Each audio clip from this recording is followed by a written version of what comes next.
Hi. நான் சொல்கிறத ஒரு சஜஷனாக, ஒரு அட்வைஸாக, இல்லை ஒரு கிரிட்டிசிசமாக எப்படி வேணால் எடுத்துக்கோங்க. பட் என்ன சொல்ல வரேன்னா, இப்போது ஒரு கப்புள் நாங்கள் ஒரு மேரேஜ்லேருந்தோ ஒரு ரிலேஷன்ஷிப்லேருந்தோ பிரியறோம் அப்படின்னு சொல்லும்போது, அனௌன்ஸ் பண்ணும்போது, அதுக்கு ஏன் அப்படிங்கிற கேள்வியை போய் தயவு செஞ்சு அவங்ககிட்ட கேட்காதீங்க. அவங்க ஒரு செலிப்ரிட்டியாக இருக்கலாம், இல்லை உங்களுக்கு தெரிஞ்சவங்க, அறிஞ்சவங்க, புரிஞ்சவங்க, உங்கள் ரிலேட்டிவ், கோவொர்க்கு, உங்கள் ஃப்ரெண்டு, இல்லைன்னா பக்கத்து வீட்டுக்காரங்க, யாராக வேணா இருக்கலாம். இல்லை நீங்கள் பஸ்ஸில் போயிட்டுருக்கீங்க, ஃபுட்போர்டு அடிக்கிறீங்க, அவங்க கூட சேர்ந்து அவங்களும் ஃபுட்போர்டு அடித்த ஒரு ஸ்ட்ரேஞ்சர் கப்புள் அப்படின்னு கூட இருக்கட்டும். ஆனால் அவங்க இது சொல்லும்போது ஏன் பிரியுறீங்க அப்படிங்கிற கேள்வியை தயவு செஞ்சு எழுப்பாதீங்க. First, nobody owes anybody else an explanation on anything that they do. அதாவது யாருமே யாருக்கும் எந்த ஒரு காரணமும் தர வேண்டிய அவசியம் இல்லை அவங்களோட லைஃப்பில் அவங்க செய்யக்கூடிய காரியங்களுக்கு. Point number 1. ரெண்டாவது, அவங்க ஒரு மனதளவுலையும் சரி, வாழ்க்கை முறை, உடல் அளவில் ஒரு பெரிய அப்பீவலை அவங்க அண்டர்கோ பண்ணிகிட்ருப்பாங்க.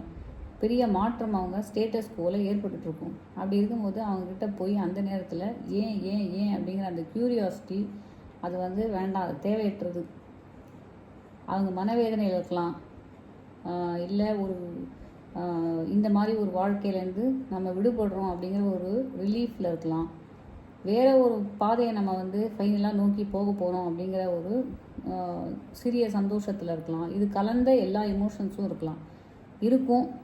அப்படி இருக்கும்போது அவங்கக்கிட்ட போய் அந்த ஏன் அப்படிங்கிற கேள்வியை கேட்கறதுக்கு நமக்கு எந்த ரைட்ஸும் கிடையாது. அவங்க நமக்கு சொல்ல வேண்டிய அவசியமும் அவங்களுக்கு கிடையாது. இன்னொன்று, நீங்கள் சொல்லலாம், செலிப்ரிட்டிலாம் அதாவது சொல்லியே ஆகணும் அப்படின்னு. செலிப்ரிட்டியாக இருந்தாலும் அவங்களுக்கு சொல்ல வேண்டிய அவசியம் கிடையாது. அது என்ன காரணமாக இருந்தாலும் சரி. உதாரணத்துக்கு ஒருத்தர் நான் மார்ஸில் போய் செட்டில் ஆக போகிறேன், இந்த உலகத்திலேயே நான் இருக்க போகிறதில்ல, நான் என் மனைவி கிட்ட பேசினேன், அவங்க நான் மார்ஸுக்கு நான் வர விருப்பம் இல்லைன்னு சொல்லிட்டாங்க, அதனால் இட்ஸ் அ டீல் பிரேக்கர், அதனால் நாங்கள் டிவோர்ஸ் பண்ணுறோம் அப்படிங்கிற மாதிரி ஒரு பிசார் ரீசனாக கூட இருக்கலாம். அந்த ரீசன் நமக்கு தெரிய வேண்டிய அவசியம் கிடையாது.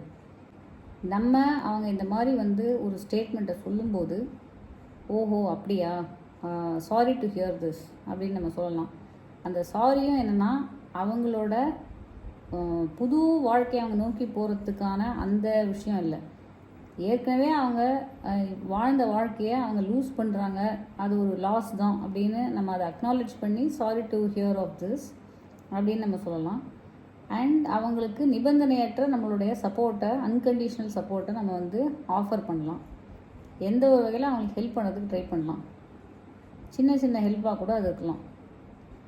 அந்த ஹெல்ப்பை நம்ம பண்ணாலும் அந்த ஹெல்ப்பை அவங்க நாடி அதை அவங்க நம்ம ஆஃபர் பண்ணுற ஹெல்ப்பை அவங்க எடுத்துக்கிட்டாலுமே that doesn't give us right to ask them why. அந்த கொஷினை ஒய் அப்படிங்கிற கொஷினை கேட்கறதுக்கு நமக்கு அப்போ கூட ரைட்ஸ் இல்லை. நம்ம அவங்களுக்கு பெரிய ஹெல்ப்பே பண்ணாலும், உதாரணத்துக்கு நீங்கள் டிவோர்ஸ் லாயரே நீங்கள் தான் கொடுக்குறீங்க, அது மூலமாக தான் அவங்களுக்கு அந்த டிவோர்ஸே நடக்குது, அப்படி அதே கோர்ட்டுக்கு நீங்கள் தான் கூட்டிகிட்டு போயிட்டு வரீங்க அப்படின்னா கூட ஏன் அப்படின்னு கேட்டு gory details or harrowing details of the relationship, மேரேஜ்லாம் தெரிஞ்சுக்கிறதுக்கான அவசியம் உங்களுக்கு இல்லை. அதாவது நமக்கு இல்லை, அதை சொல்ல வேண்டிய தேவையும் அவங்களுக்கு இல்லை. ரெண்டாவது, அவங்க இதனால தான் பிரிஞ்சிருப்பாங்க அப்படிங்கிற கெஸ்ஸஸ், சர்மைசஸ் இதெல்லாம் நம்ம பண்ணாமல் இருந்தாலே இன்னும் சிறப்பாக இருக்கும். இதனால தான் இருக்கும், அதனால தான் இருக்கும், போன வாரமே இதுக்கு அறிகுறிலாம் தெரிஞ்சுது, போன வருஷம் இது ஒரு சம்பவம் நடந்தது, அதில் இவங்க இந்த மாதிரி நடந்துக்கிட்டாங்க, அவங்க அந்த மாதிரி நடந்துக்கிட்டாங்க, அதனால இதை வச்சு நான் இப்போது இது கெஸ் பண்ணுறேன், அதுவாக தான் இருக்கும் ரீசன் அப்படின்னு. இது மாதிரிலாம் பண்ண வேண்டாம். ஏன்னா இது ஸ்டூபிட். இது எவ்வளோ தான் நம்ம கெஸ் பண்ணாலும் அது வெறும் கெஸ்ஸாக தான் இருக்கும். இன்னொன்று, நம்ம ஹியூமன் பீயிங்ஸாகவே நமக்கெல்லாம் பொருணி பேசுறது, காசிப்புங்கிறதுலாம் சுவாரஸ்யமான ஒரு விஷயம். அது ஒரு நார்மல் லெவலில் இருக்கிற வரைக்கும் அது ஓகே. ஆனால் சாதாரண லெவலில் நம்ம பொருணை பேசுகிறதுக்கும் இன்றைக்கி ஒரு எக்ஸ்ட்ராடினரி லெவலுக்கு பொருணை பேசுறது அப்படிங்கிறது வந்துருச்சு. இது நம்ம எல்லாருக்குமே தெரியும். ஏன்னா இது என்ன ஆகுதுன்னா, நம்ம ஏன், என்ன, எதுக்கு அப்படின்லாம் கேட்கறதுனால இதுக்கு ஒரு தனி ஒரு இண்டஸ்ட்ரியே ஃபார்ம் ஆயிடுச்சு. வேர் இவங்க போயிட்டு வந்து இந்த கப்பலுக்கு சம்மந்தமே இல்லாத ஆட்கள், அதாவது அவங்க வீட்டிலேருந்து பக்கத்தில் 2 தெரு தள்ளி ஒரு காய்கறி விற்கிற அம்மா, இல்லை அவங்க வீட்டில் வேலை செய்கிற லேடியோட பாட்டி, இல்லைன்னா அவங்க ஒன்று விட்ட மாமாவோட சித்தப்பாவோடைய பையன், இந்த மாதிரி எல்லார்கிட்டேயும் போய் மைக்கை நீட்டி, நீங்கள் இதை முன்னாடியே கெஸ் பண்ணீங்களா, நீங்கள் இதை வந்து எப்படி பார்க்குறீங்க, உங்களுக்கு ஏதாவது வந்து அறிகுறிகள் தென்பட்டுதா அப்படின்னு மைக்கை நீட்டிட்டு எடுத்துகிட்டு போயிடுறாங்க. இது வந்து நம்மளே வந்து உருவாக்கி விடுறோம். இதுக்கு வந்து ஒரு வித்திடுறோம். பொருணியை கேட்டு கேட்டு பேசி பேசி ஒரு பொருணி பேசுகிற சமூகமாக வந்து மாறிட்டுருக்கோம். ஸோ நம்ம ஏன்னும் கேட்க வேண்டாம், ஏன் இருக்குன்னு கெஸ்ஸும் பண்ண வேண்டாம். இதை பண்ணுறது நம்மளில் சில பேருக்கு ரொம்ப கஷ்டம், எனக்கே புரியுது.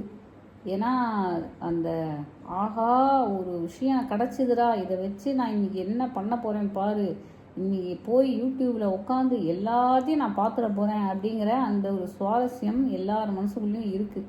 ஆனால் அதை கடந்து வரும்போது தான் will feel better as individuals.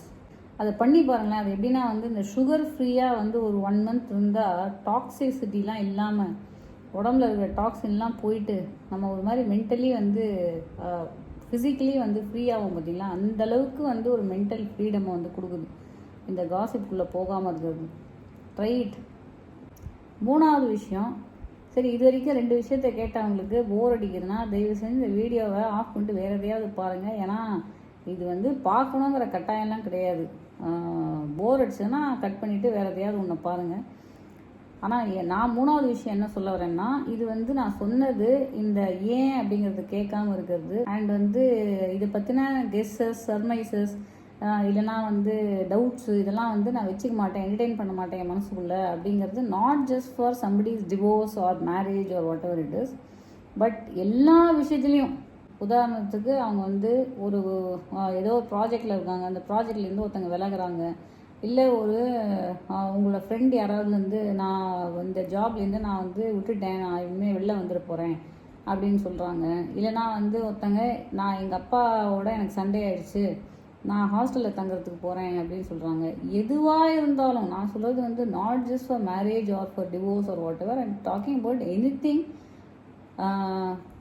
நம்ம வந்து அந்த அதுக்கப்புறம் என்ன அப்படிங்கிறத பார்க்கலாமே தவிர ஏன் அப்படிங்கிறது வேண்டாம். அவங்களா சொல்லுனா obviously we can listen to it, இல்லை we will listen to it.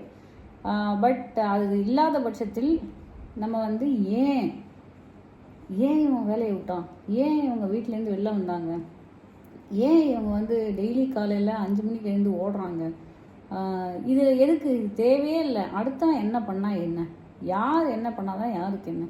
And அதே மாதிரி நம்ம வந்து இந்த லவ்வை வந்து பாசிட்டிவிட்டியை வந்து ஸ்ப்ரெட் பண்ணி அதெல்லாம் பண்ண வேண்டிய அவசியமே இல்லை. நம்ம இதெல்லாம் பேசாமல் யார் என்ன பண்ணுறாங்கங்கிறத பெருசாக பாதர் பண்ணிக்காத ஒரு சொசைட்டியாக மாறினாலே, நம்ம நெகட்டிவிட்டியை ஸ்ப்ரெட் பண்ணாமல் இருந்தாலே ஆட்டோமேட்டிக்காக அந்த இடத்துல பாசிட்டிவிட்டி வர ஆரம்பிச்சிடும்.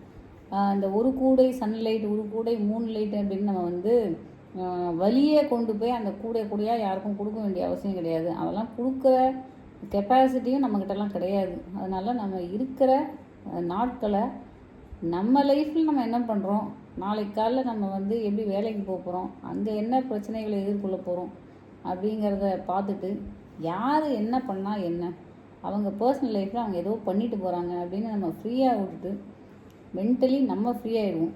இதுதான் வந்து நான் சொல்லணும் அப்படின்னு நினச்சது. பாய்.